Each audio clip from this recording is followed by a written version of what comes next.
σε μια πρωτόγνωρη πρόκληση. Θυμάστε εκείνη τη σιωπή που επικρατούσε. Θυμάστε εκείνη την περίοδο που δεν μπορούσαμε να αγγίζουμε ένας τον άλλον, αλλά οι καρδιές μας ήταν τόσο κοντά. Θυμάστε που όλοι ξαφνικά μάθαμε από την αρχή τι είναι σημαντικό. Θυμάσαι το φόβο για την αγκαλιά που είχαμε μετά. Θυμάσαι τη δίψα μας για την επαφή μας με τη φύση. Το όνομά μου είναι Βασιλοπούλου Αναστασία και παρουσιάζω αυτό το podcast του έργου Me Rest που χρηματοδοτείται από το πρόγραμμα Erasmus+. Αυτό που ακολουθεί είναι οι προσωπικές μαρτυρίες ανθρώπων που έζησαν αυτή την περίοδο με ανοιχτή καρδιά και μοιράζονται τις σκέψεις, τα συναισθήματά τους αλλά και τις δυσκολίες τους. Κοντά μου έχω τον κύριο Αρίστο, όπου είναι ένοικος σε μια δομή ψυχικής υγείας. Κύριε Αρίστο, θυμάστε εκείνη την περίοδο με την πρώτη καραντίνα? Περάσαμε,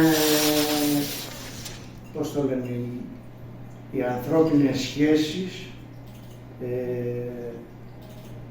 είχαν κοπεί. Σωστά. Και υπήρχε, πώς το λένε, μια απομάκρυνση των ανθρώπων, γιατί ήταν πιο, πώς το λένε, δηλαδή πέρασε, πώς το λένε, περάσαμε το μπερδεύω. Δεν πειράζει, πάνε και 3 χρόνια πίσω τότε.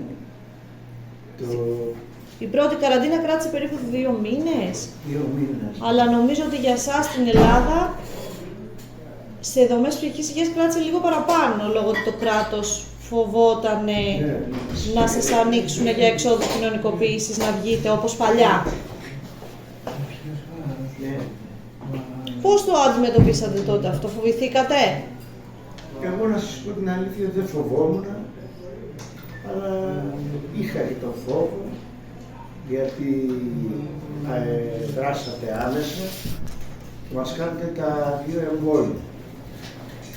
Και μετά το τρίτο, το οποίο ήταν ασφαλές πια. Πώς το λένε, μας έβαλε σε καλό, δηλαδή, πώς το λένε, μας προστάτευσε.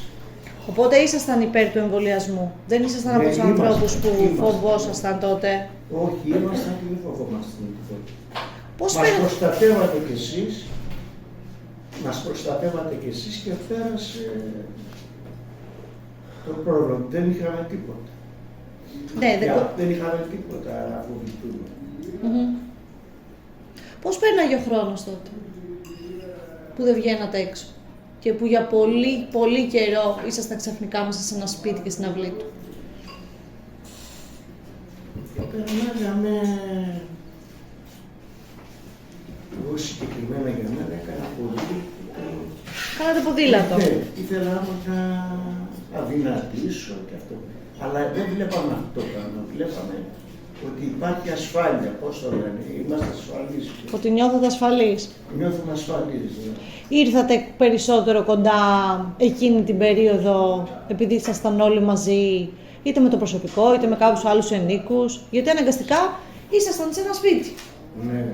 Σε σχέση με πριν που άμα θέλατε να βγείτε, βγαίνατε. Ότι ήμασταν σε απόσταση, γράφατε στον ήχο απόσταση, μην κάθεσαι δίπλα, καθόντουσαν 2 ένικοι, ο ένας από εδώ και ένας από την άλλη μεριά. Σωστά. Και λέγατε όχι δίπλα. Και πέρασε ο καιρός, μας ψωνίζονται απ' έξω αυτά που θέλαμε, τσιγάρα, ό,τι θέλαμε. Τώρα σαν πρώτη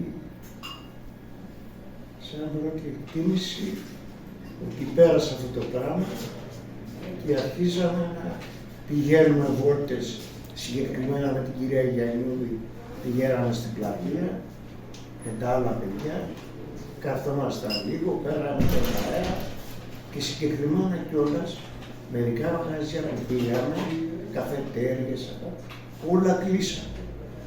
Δεν υπήρχε να πας να πει. Ήτανε κλειστά. Ήτανε κλειστά όλα. Τι θα θυμάστε από εκείνη την περίοδο περισσότερο? Πείτε μου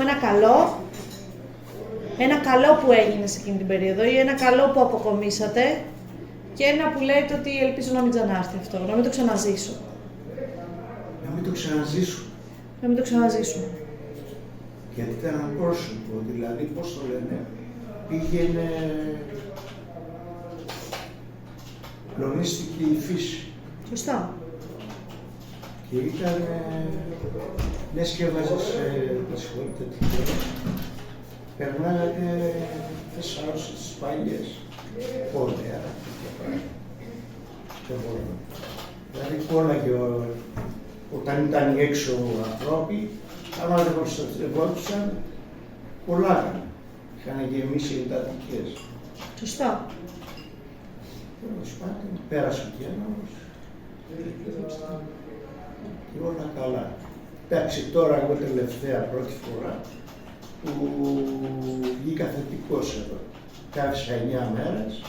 9 μέρες δεν κάθισα. 9 μέρες, αλλά μετά από χρόνια φαντάζομαι ότι πια νιώθετε ασφαλείς και μετά από τον εμβολιασμό ότι πια ο COVID δεν είναι αυτό που ήταν πριν από 3 χρόνια.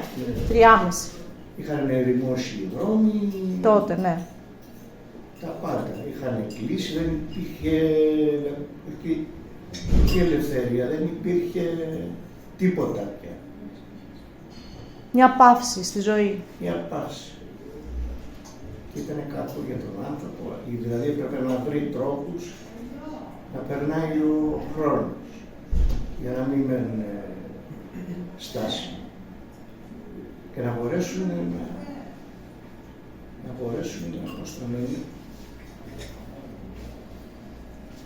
να βρούνε το νόημα της ζωής ξανά, φαντάζομαι. Ναι, αυτό το πήγες αυτό.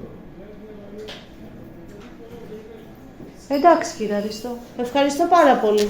Παρακαλώ. Να είστε καλά. Και να μην συμβεί πάλι αυτό που συνέβη τότε. Το ευχόμαστε. Ευχαριστώ.